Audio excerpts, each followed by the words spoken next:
મુન્દ્રા બારોઈ નગરપાલિકાના પ્રમુખ પદે આજે ભોજરાજભાઈ ગઢવી અને ઉપપ્રમુખ પદે આશાબેન અમિત સોરઠિયાએ વિધિવત ચાર્જ સંભાળ્યો હતો।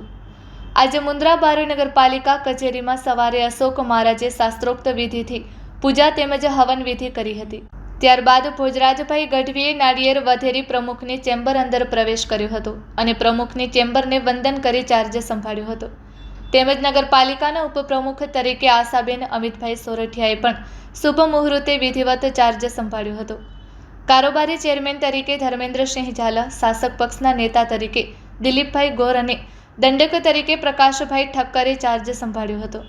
આ પ્રસંગે મુન્દ્રા બારોઈ નગરપાલિકાના કાઉન્સિલરો, શહેર ભાજપ સંગઠનના હોદ્દેદારો ઉપસ્થિત રહી સર્વે પદાધિકારીઓને શુભેચ્છાઓ પાઠવી હતી।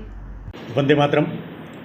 આજરોજ મુન્દ્રા બારોઈ નગરપાલિકા મધ્યે પ્રમુખશ્રી અને ઉપપ્રમુખશ્રીની શાસ્ત્રોક્ત વિધિથી પૂર્ણ કરી અને જ્યારે વિધિવત ચાર્જ સંભાળ્યો ત્યારે મુન્દ્રા બારોઈની જનતાને એટલું જરૂર વિશ્વાસ અપાવશું કે સૌથી અમારી પહેલી પ્રાયોરિટી કે જે અત્યારે હાલમાં જ ટૂંક જ સમયમાં વરસાદના એંધાણ છે ત્યારે આપણે વરસાદી પાણી કેવી રીતે નિકાલ થાય અને વરસાદમાં કાંઈ પણ નાગરિકોને તકલીફ ન પડે પ્રી મોન્સૂનની કામગીરી સૌથી પહેલાં આરંભવામાં આવશે અને આગળની જે પણ યોજનાઓ છે અમારા સૌ કાઉન્સિલરશ્રીઓ, અમારા સૌ સદસ્યશ્રીઓ, નગરપાલિકાની સમગ્ર ટીમ અને અમારા મોવડી મંડળને સાથે રાખી અને આગામી આયોજન નક્કી કરીને મુન્દ્રાની જનતાને કેમ સવલત રહે એ રીતે અમારી સમગ્ર ટીમ આગળ વધશે।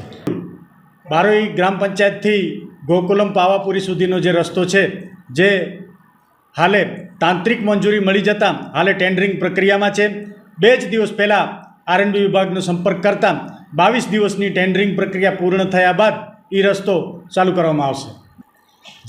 જેરામસર તળાવ એ મુન્દ્રાનું હૃદય છે અને મુન્દ્રાનું હૃદય કેમ ધબકતું રહે એ આપણી સૌની જવાબદારી છે। જેરામસર તળાવમાં આવની સફાઈ, એમાં પાણીની આવક કેમ વધે એ રીતે પ્રી મોન્સૂનની કામગીરીમાં એ તળાવમાં કેમ પાણી વધારે આવે એ રીતે કામગીરી કરવામાં આવશે।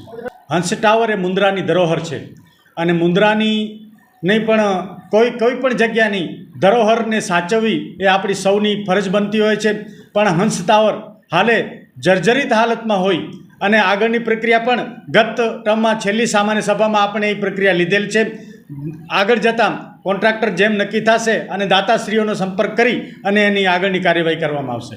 ભારત માતા કી જય। આજનો દિવસ ખૂબ સરસ અને સર્વે કાર્યકર્તાના સાથ સહકારથી અમે અહીંયા પહોંચ્યા છીએ એનો દિલથી હૃદયથી આભાર માનીએ છીએ અને અમારા માટે તો નાનામાં નાનો પાર્ટીનો કાર્યકર્તા હશે એ જ સર્વોપરી રહેશે। અને ખાસ કરીને આજે મુન્દ્રા નગરપાલિકાના ઉપપ્રમુખ તરીકે એક મહિલા આવ્યા છે ત્યારે એક મહિલાને કોઈ પણ વસ્તુની જરૂરિયાત હશે, એની શારીરિક હોય કે આર્થિક હોય, માનસિક હોય, કોઈ પણ રીતે એને જરૂર પડશે ત્યારે અમે સદાય એને સાથ સહકાર આપતા રહીશું। અને ખાસ કરીને આજે સર્વાઇકલ કેન્સરના જ્યારે કેસ વધી રહ્યા છે ત્યારે હવે જો એમની રસીકરણ થવાનું છે, આગલા દિવસોમાં રસીકરણ બહાર પડવાનું છે ત્યારે અમે એના કેમ્પ રાખી અને સર્વે નાની નાની બાલિકાઓને પહેલાં તો 12 થી 18 વર્ષ સુધીની એમના માટે કેમ્પ રાખવાનું નક્કી કર્યું છે।